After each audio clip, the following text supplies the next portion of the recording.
The Chicago Bears gave contract extensions this week to both linebacker TJ Edwards and cornerback Kyler Gordon.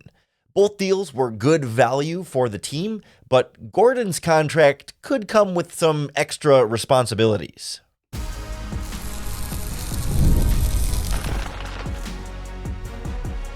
You are Locked On Bears, your daily Chicago Bears podcast. Part of the Locked On Podcast Network, your team every day. This is Locked On Bears, and I'm your host, Lauren Cox. I'm here to bring you your daily, in-depth Chicago Bears news and analysis. You can follow me on Twitter at CoxSports1, and you can follow the podcast at Locked On Bears on TikTok, Instagram, Facebook, Twitter, and the Locked On Bears YouTube channel, where you can keep up with all of our video podcasts as well. Thanks for making Locked On Bears your first listen today. We're part of the Locked On Podcast Network, your team every day. On the show today, I want to look at the recent contract extensions the Chicago Bears handed out. We'll start with TJ Edwards, deal happening earlier in the day, or late at the end of the day on Wednesday. And then we'll turn to Kyler Gordon, who got the deal earlier in the week, but now Dennis Allen on Thursday, talking about some different roles for Kyler Gordon in his Chicago Bears defense. And I also want to hear from Dennis Allen on the other cornerbacks, Jalen Johnson, and more specifically, Tyreek Stevenson and Terrell Smith, that I think might clue us into how this new defensive coordinator feels about the talent he has in the defensive backfield. But we'll start with TJ Edwards because he's the newer of the two deals. He signed a 2-year, $20 million contract extension with what I think about $16 million guaranteed on that contract extension. And it's a nice reward and payday for the veteran linebacker in the middle of this Bears defense. And I was a little surprised to see mixed reviews from Chicago Bears fans on that deal. There were a number of people on social media hearkening back to the extension that they gave to Danny Trevathan after a couple seasons in Chicago. And he ended up getting injured right after that and kind of flaming out and getting released. And the Bears never really made, good money on that extension, right? He had like one more good season and then really flamed out before the Bears just moved on. And some Bears fans are feeling a similar amount of like, yeah, this is another player who's in a similar part of their career, and you're giving a contract extension to a guy that maybe has some limitations at the linebacker position and now giving him a raise, $10 million a year. Is he worth all this stuff, et cetera, et cetera? And I was a little surprised because I thought TJ Edwards was more of a fan favorite. He's really easy to root for. He's a really good human being, but I understand the limitations he has as a football player, right? He is not a dynamic athlete at the linebacker position. He is a little bit slow. He's not a guy that you necessarily trust running up the middle of the field with a tight end one-on-one in man coverage. Like, he can do it, but the faster players are going to give him trouble compared to other more athletic linebackers. And those things were true about TJ Edwards when the Bears signed him, and they're still true about TJ Edwards. Like, this is a player who's only 28, turns 29, I think, in August or right before the regular season starts. So it's not as though you're locking him in to pay for his age 35, 36 seasons when he may be even more of a physical drop-off here. Like, this player is still in the prime of his career, and I think we kind of know what we're getting with TJ Edwards. Like, yes, I think there was a little bit of a drop-off towards the end of last season, but I don't think that's like, again, at age 28, it's not an age thing. It's not like he got old and now he lost a step or something. I think playing in a back end or in the middle of a crummy Bears defense that had fired its defensive head coach and everything, and the defensive line was falling apart in front of him. Like, yeah, TJ Edwards is not a ascend above all else and rise up and make everyone else around him better because he's such an elite linebacker. Like, that's not the kind of player he is, but that's not the kind of contract the Bears gave him, right? Like, $10 million a year puts him, in a similar conversation as like Bobby Okereke of the Giants, just ahead of like Ernest Jones of the Seahawks. Like, these are not all pro elite players. This is not the Roquan Smith, Fred Warner kind of contract. This is very much second or even third tier below that money. And I think the Bears had TJ Edwards on a steal on his previous deal that was 3 years, $19.5 million, making less than $7 million a year. I think that was tremendous value. And he was worth more than that at the time. And so now they're giving him some more than that without totally breaking the bank either. Like $10 million is not that much, relatively speaking, to have to pay TJ Edwards for the relatively consistent level of linebacker play he's been giving you. He's healthy, he's durable, he's on the field all the time, and perhaps most importantly, he's a leader on your Bears defense. And there aren't a lot of leaders, at least vocal leaders, on this Chicago Bears defense. You know, Montez Sweat and the guys in the defensive line, not so vocal leaders. Grady Jarrett has been added to bring some leadership there, but that's about it up front. You know, even at linebacker, Tremaine Edmonds is a little bit more of a quieter, speak softly, carry a big stick, lead by example kind of guy. But Edwards is someone who can speak up and command a room a little bit more. And on the back end, Kevin Byard's kind of been that veteran leader, but Jalen Johnson's trying to grow into that role. But there's not a lot of clearly defined leaders on the defense, and TJ Edwards is one of them. And that's a part of what you're paying for here, to maintain that in this locker room for 2 additional seasons. Like we think about it, it's weird to think about because TJ Edwards is still only 28 years old, but he is the oldest, most experienced linebacker in that linebacker room and has been the last couple of seasons. He is the elder statesman of that room, the leader, the example setter for young linebackers. And so there's a real value to having him here, especially when we're not sure how much longer Tremaine Edmonds is going to be here. Like, I find it weird that there's this sort of pushback against, the Bears shouldn't have paid TJ Edwards that much money when they're paying Tremaine Edmonds an absorbent amount of money for a level of play that does not match the kind of money he's getting. Tremaine Edmonds is playing for his contract this season. He has 2 more years left on his deal, but the Bears could cut him after this season and save $15 million. He's going to cost them $17.5 million this season against the salary cap. He's going to be one of the top 5 highest paid linebackers in the league this year. And he has not played like a top 5 highest paid linebacker. And the Bears need him to play like that, or else they're going to release him, save that salary cap space, and you can use that $15 million you're saving to get a player who's playing just as well as Tremaine Edmonds. You know what I mean? Like, and again, TJ Edwards is only getting 10 compared to that. So I like the idea of locking in TJ Edwards for a couple of seasons while you're in the meantime figuring out the long-term future of Tremaine Edmonds, because you may get to a point after this year where you release Edmonds and replace him, and you'd hate to have been in that same situation with Edwards at the same time, where you lose both starting linebackers at the same time in the same offseason. It's a tricky position to have to turn over entirely, especially when those players end up being leaders on your defense. So I'm perfectly comfortable with the deal the Bears gave TJ Edwards. He's never going to be a, all-pro, stud, dynamic, playmaking, game-changing linebacker, but he's physical. He's good in the running game. Like, he's got great instincts. That's going to age well. He's not a player that relies on his athleticism, so I'm not worried about a physical drop-off there, because it's between the ears, right? It's instincts and physicality for Edwards, not 40-yard dash time. So he'll be fine, and I think the Bears were smart to add a couple of years to that.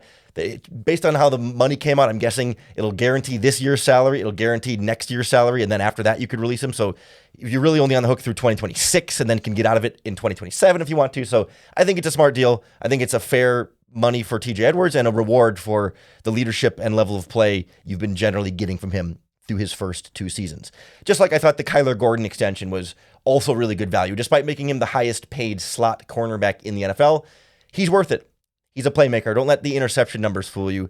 He's a playmaker, and that playmaking could expand in 2025 as Dennis Allen has big plans for him. So we'll hear from the Bears defensive coordinator about the other roles they want Kyler Gordon to prepare for in addition to playing in the slot next on Locked On Bears.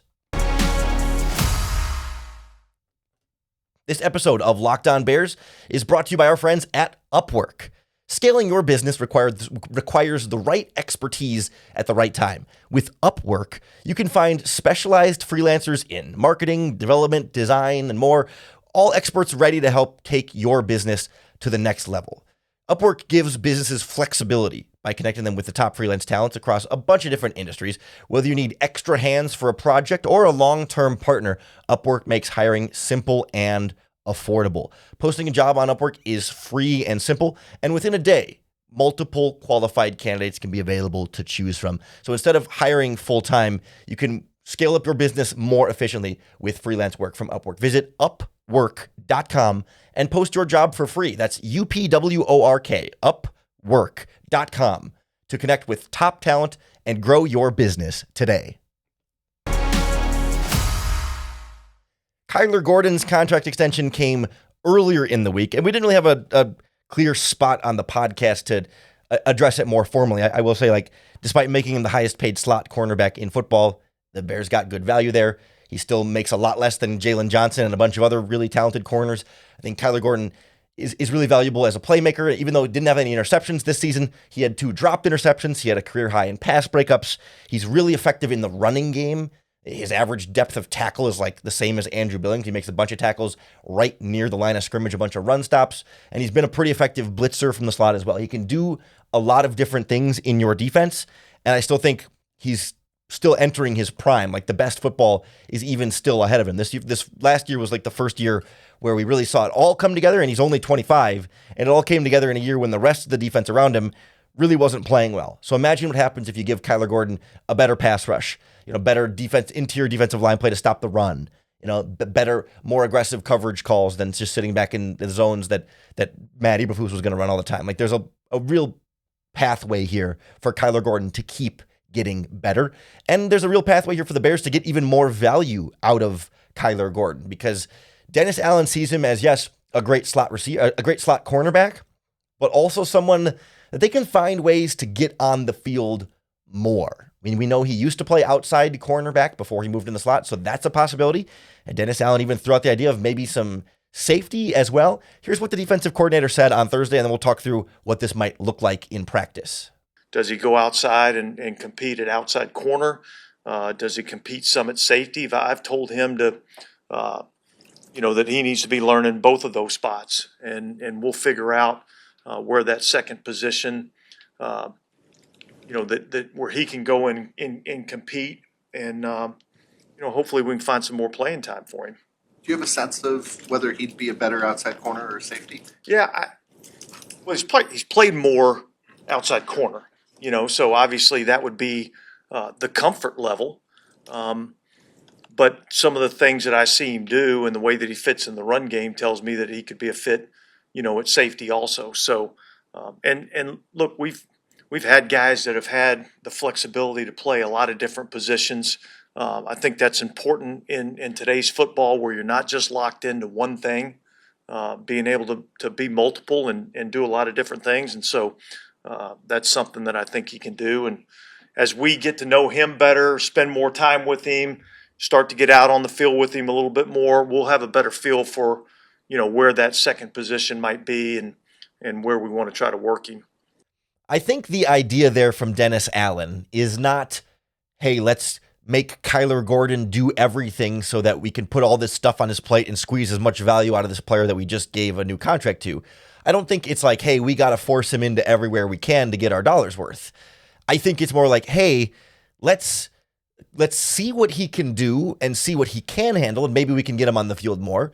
But also, let's give ourselves, as the defensive coaching staff and front office, some flexibility to say, hey, we have a guy who can play different roles, and maybe this can help us get we think about the offensive line, get our 5 best guys on the field, right? Maybe get our 5 best defensive backs on the field in whatever arrangement of players that might end up being. If there's an injury at safety, could Kyler Gordon move to safety because you have a better backup cornerback you would rather put in than a backup safety, and say, we'll get our best defensive backs on the field.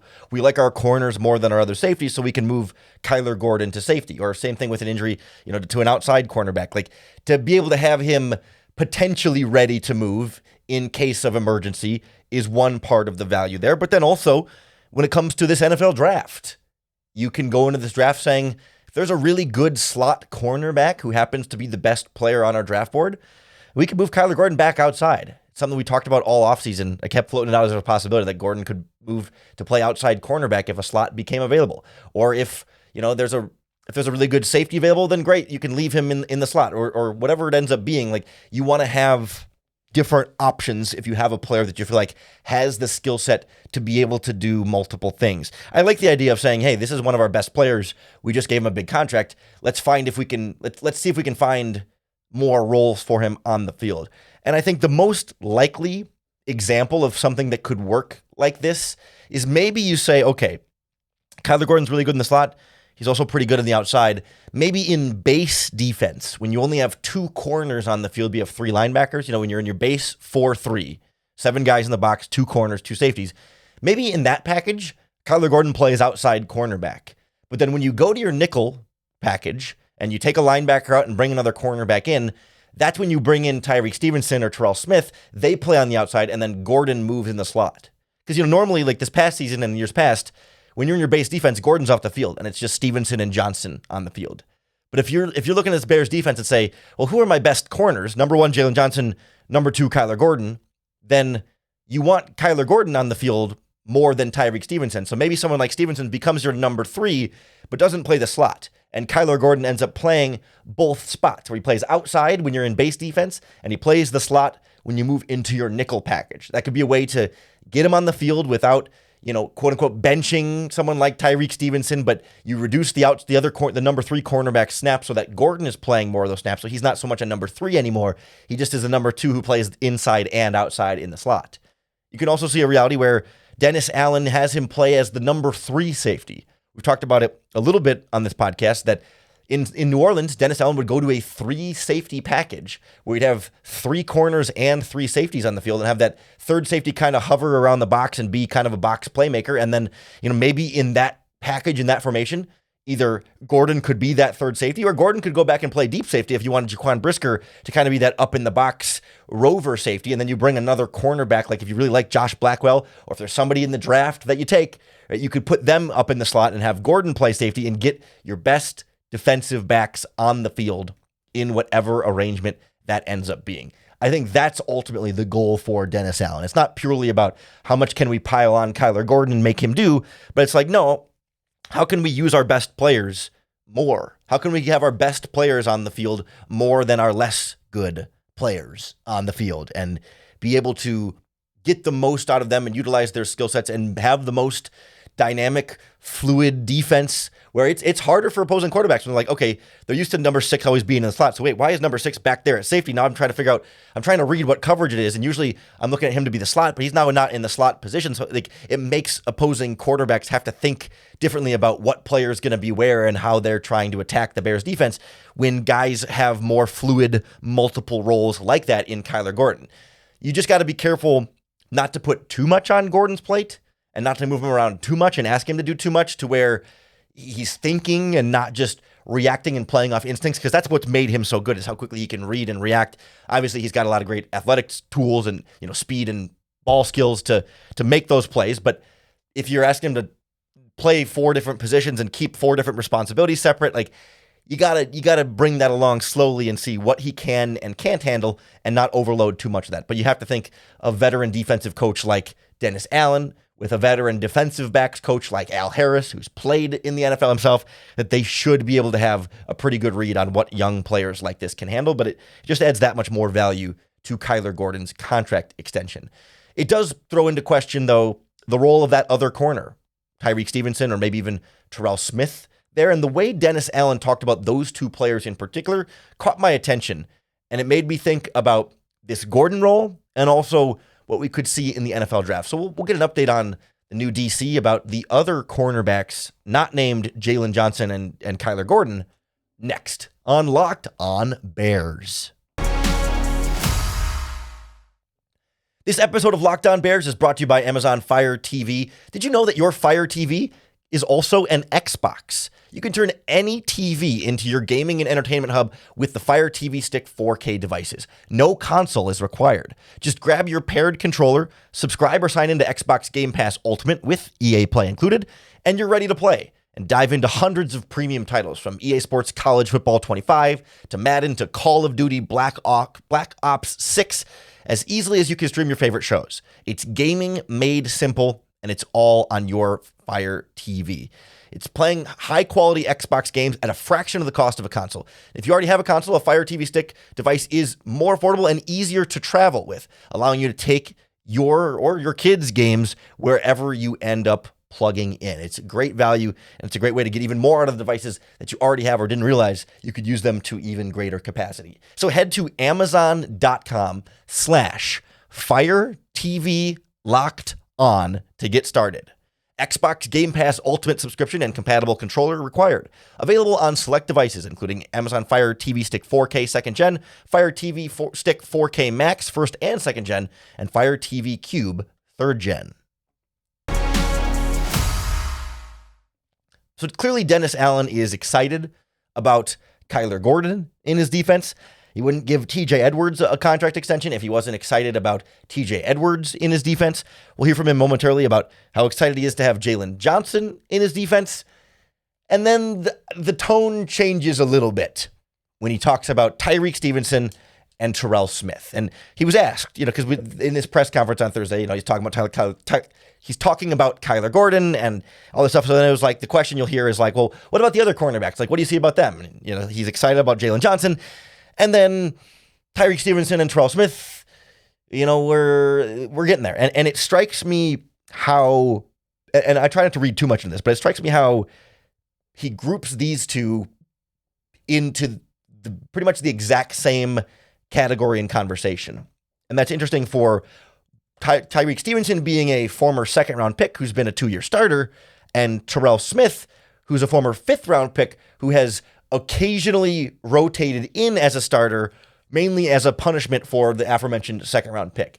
Like, I think all of us on the outside generally have seen Tyreek Stevenson and Terrell Smith in 2 different categories. Maybe not super, super far apart, but far enough apart that, like, Stevenson is a presumed day 1 starter if they don't add anything else at cornerback. And Terrell Smith is a presumed day 1 backup. And the Bears will call it a competition or whatever, and it was kind of a competition last year, but we all sort of are expecting Tyreek Stevenson to be the guy here.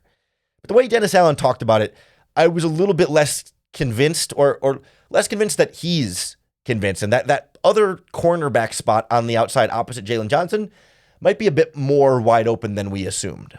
Dennis, talking about the other cornerbacks in your cornerback room, Jalen Johnson, Tyreek Stevenson, and Terrell Smith. What are your first impressions of those guys and how they might fit into your scheme specifically? Yeah, look, I think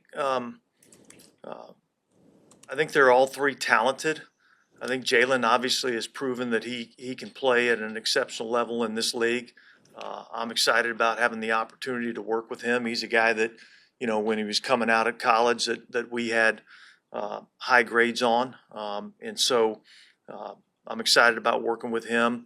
Tyreek and Terrell Smith, both of those guys are bigger, longer, athletic corners. I think both of them have the skill set to play in this defense. I think there's some things that we've got to work on to get more consistency in terms of their play. But both of those are guys that I think fit what we want to be able to do. And now it's really just about us bringing out the best in both of those guys. I don't think Dennis Allen is off base at all in his evaluation of Stevenson and Terrell Smith, both being bigger physical corners who can be good fits in the scheme but need to be more consistent. Like, that's not off base or wrong. It just struck me that it's like, obviously it takes time to talk about Jalen Johnson separately, but I think he could have said, yeah, we also were really high on Tyreek Stevenson in the draft and really excited about we're going to get to work with him. And then Terrell Smith, he's got a lot of potential, but to kind of group them together and say, yeah, both those guys, they have talent and they need to get better. Like, to me is like, all right, that's an open competition right there. Like, he's not going in with any kind of preconceived notions that Stevenson is your starter in this cornerback room.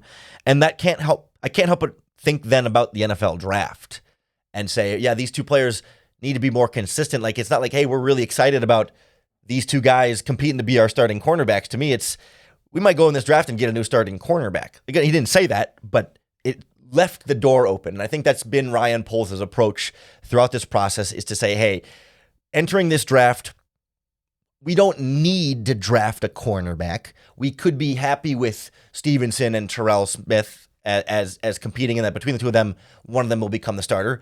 But we're also not so smitten with the cornerbacks that we have that we're going to pass on a corner if that player is the best player available on our draft board. And it's why I've tried to at least loosely include them in our conversations whenever we're talking about Bears mock drafts or Bears picks, whether that's the 10th overall pick for someone like Will Johnson from Michigan or Jahdae Barron from Texas, or in the second round, somebody like Siobhan Revel from East Carolina, or maybe Trey Amos from Mississippi if he's still there, Maxwell Hairston from Kentucky. Like, there's a lot of really good corners in this draft, and it would not surprise me at all if the Bears used even an early pick at the cornerback spot because, yeah, they look at Stevenson and say, hey, it's year 3, and we're still not sure if you're a great starter. And we look at Terrell Smith and say, it's year 3, you were a 5th round pick. I don't think expectations are, super, super high there, but they look at those guys and say, maybe they could start, or maybe we could upgrade from them. Like, it's similar to the Braxton Jones conversation about left tackle, right? If an upgrade is there, go get him for sure. Like, this player has not proven himself to be so great that you're going to pass on a potential opportunity to upgrade him. But the player has shown himself to be at least good enough to get by to where you don't have to draft a replacement right away this year. You can see how this year's going. If you need to, then next offseason more concretely address the position, that's fine. But you're not desperate for a left tackle, and you're not desperate for a corner. But I just think the way Dennis Allen talks about Stevenson and Smith there, and talks about the idea of Kyler Gordon playing on the outside more, like, that all seems to lead to wiggle room on adding someone else into the mix there, and more so saying Stevenson is no sure thing starter this year. That's a competition. There's room to add more players, and the Bears will see what the draft brings them, and then they can move Kyler Gordon around if they need to fit that with whoever they draft, or if they don't draft anybody, right? Like, they want to have different options of who's playing where, and whether that's Stevenson in the starting lineup, Stevenson on the bench, Gordon on the inside, Gordon on the outside, Gordon playing some safety, right? There's a lot of different ways they can do this, and they like to have that kind of flexibility so that they're not hamstrung in the draft. They don't have to take a specific player at a specific position, and they can let best player available come to them and just get the best football players and figure out later where you're going to fit them in. And that later is what's guys like Stevenson and Gordon will be waiting on to see what their roles will look like this season. So buckle up, because I think we could be in for some surprises on draft weekend, and I'll be really excited to break them all down for you right here on the Locked On Bears podcast. Make sure you hit the subscribe button on YouTube or wherever you listen to podcasts so you can keep up with all of our daily in-depth Chicago Bears news and analysis. Next week on Monday, when we come back on the podcast, unless there's some big breaking news over the weekend, I'd like to go through looking at this draft more holistically, the way Ryan Poles does, and say it's not just about, well, who you can take at 10, but how does who you take at 10 affect who you take at 39, 41, and 72?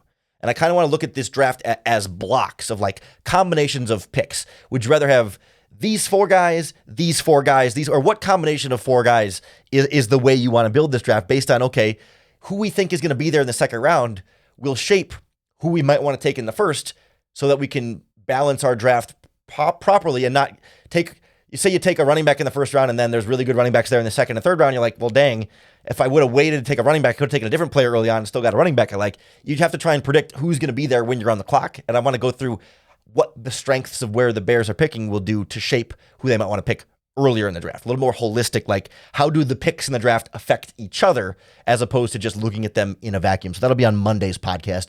Make sure you come back and make us your first listen again then on Monday for another opportunity to bear down.